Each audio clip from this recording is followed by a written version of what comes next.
What's up YouTube? It's your girl Faye. How are you guys? Hopefully you're all doing great. I'm doing well. Just coming by really quickly to recap the Braxtons family values. This is episode 3. It's very late, I'm sorry, but I got caught up in my vacation to Atlanta, so I'm gonna recap that and for today. So alright, so this show opens up with them announcing that pretty much it's Tony's birthday. So Tamar decides that she's going to take Tony out of town to Miami. Tony does not want to go. She's kind of against it, but she breaks down and she goes anyway. So they get to Miami and they all drop off Tony and go to the mall. They're walking around the mall to find the perfect gift for Tony, but every single store they go into, it's a Tamar show. Tamar is like, oh, I want this, I want that, I want this. Tracy's kind of like, oh, she's spending so much money, blah, blah, blah. And she's like, you know, she kind of mentions that she feels bad spending so much money in front of her siblings, blah, blah, blah. It doesn't stop her. She still keeps doing it. They finally find the perfect glasses for, the perfect Carrie Bradshaw glasses for Tony. Tamar's kind of jealous because she wants it for herself. I don't know what to say about Tamar. She kind of wants it for herself, but she gets it for Tony anyway. Fine. So they go back, and that night they go on a little boat cruise, and they're all just cruising on probably the Intercoastal in Miami, and they're you know, having a good time. They're drinking, they're laughing, they're joking. They start talking about sex, and Trina is pretty much like, they find out that Trina is much more sexual than they thought.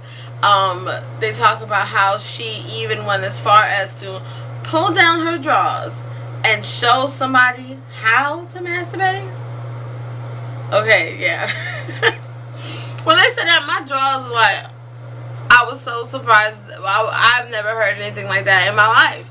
Okay, so yeah, so she's very sexually free. So is Tracy. Tracy's the one, you know, she said after all these years of marriage, you gotta spice up your marriage or whatever to keep the man interested. I ain't mad at her. So they find out that they're both a little freer with you know, with their sexuality. Then Tony definitely didn't expect to hear that. So while they're on their boat, they give Tamar, they give Tony the gift, and Tamar pretty much is like pouting and, you know, starts to complain again and turns it into her own affair. And Tawanda's like, you know, you're just jealous. And she's like, oh, I'm too cute to be jealous. Whatever. So, you know, Tamar at this point is just being herself. I think she is very, even if she's not jealous, she has jealous tendencies, and it's kind of annoying. And she's like very spoiled, you know what I mean? So I understand that, being the baby of the family, but you gotta kind of know when and where. And honestly, you know, I don't know, I just think that, you know, it's a little extra in my opinion still, but hey, it's entertainment. Okay, so you know, they get off the boat. The next day that they decide that they're going to take Tony to a football game. That is actually the day of her birthday. Tony thinks that she's going to a football game in the skybox and she's going to be able to relax and chill. No. They end up taking them to this area of the game where it's kind of like a lounge, and there's drinks and mixers and music, and the games are playing, but that's not what she wanted. Mind you, she's dressed up like she's going to a club, but when she gets there, she's surprised that it's a club-like atmosphere. I don't know what that's about, because to me, if you're going to a game, you should be relaxed and dressed comfortably. Like, you who wears high heels and a dress to a game, you're relaxed, you know what I mean? But it wasn't that. Tamar is like, woo, woo, here comes the fun police. Like, you know, Tamar is very much to me like a party animal. She's enjoying her life. She's, you know, she's trendy, she's hip, she's whatever. Tony just kind of seems to just want to be laid back. I mean, even to the point where Tony talks about her shopping at Target, and Tamar is like, you shop at Target? Really? Because Tony was like, just give me a gift card from Target, I'm good. And they were like, no. You know, Tamar was not even trying to hear it. So that pretty much ended up that. After that, they end up going and they have, like, you know, dinner or whatever, and they're talking about whether or not they're going to have children, meaning Tamar and Vince. Vince is like, no, we got Tamar. Why we need kids for? She was kind of embarrassed, and you could tell that that comment kind of rubbed her the wrong way.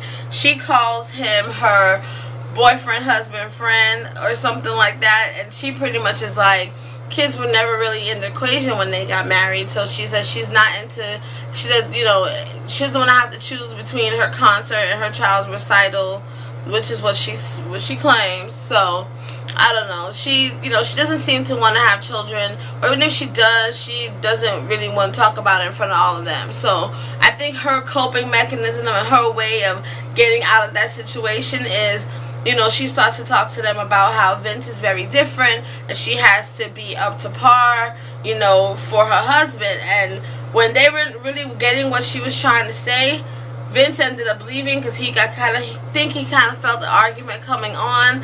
And honey, Tamar started to read into each and every one of them. You got a husband who cheats. Your husband cheats on the internet. Your husband ain't got no job. Your husband wants to just use you. But this man right here, this ain't that. Like, she just breaks on them, and I'm like, why are you breaking on them? Like, I don't know. Tamar, you know, like I said, very extra. She starts to, like, pretty much point out all of their flaws to make it seem like, you know, she has to do so much to keep this relationship afloat, and that her situation is different from theirs totally. She sees her relationship as the functional relationship, and theirs definitely as dysfunctional. So, you know, they talked about that, and it pretty much didn't end up going anywhere. And again, the conversation was not appropriate. It was Tony's birthday, but it just kind of, the cameras were on, and I think it just kind of spiraled out of control. Okay, that's my opinion. So after all of that, they decided to go house hunting again. Apparently, they're like, you know, she has houses everywhere. So they're going house hunting. She doesn't like any of the choices that they see. You know, she kind of, up on the roof of one of the houses, she's talking to Tony, and she's kind of talking like she really never really wanted to be she always wanted to be a superstar. She never wanted to be an executive's wife, you know what I mean? And she feels like right now that's all she's really is. She doesn't feel like her career is kind of going anywhere. She just feels like an executive's wife. And I mean, I understand what she's saying for that, but I still kind of feel like, you know, let's be thankful for what we have. You know what I mean? If you have a great marriage, you know, you guys get along, all that's working out, be grateful for that, because you don't want to end up kind of pushing him away and making things worse. You know what I mean? So, I don't know. I think all in all, I understand where she's coming from, but I think her approach is wrong. I mean, even later on in the show, they kind of go into, a store because she wants the same glasses she bought for, she wants the same glasses that she bought for Tony. So they go into a sunglasses store, and she doesn't find the one she wants, but she finds another pair that are $3,000. Again, not my lifestyle. I don't understand it. Okay, I'm glad when I find some shades for $10 that are Guess or name brand, you know what I mean? So I'm happy then. But you know, $3,000 shades. Okay, I see. And she decides that she wants to buy something for him. Well, when it comes time to look at the price, the glasses are $15,000, and he's like, no.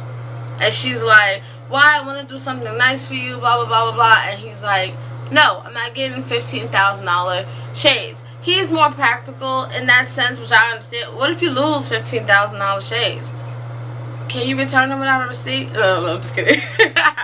But I'm just saying, what if you lose them? And that kind of was his stand. But her thing was that, oh, you know, I want to be able to do something nice for you. You lavish me with nice gifts. I want to be able to lavish you with nice gifts. Blah, blah, blah. And I understand what she's saying, but I'm still kind of feel like Tamar is,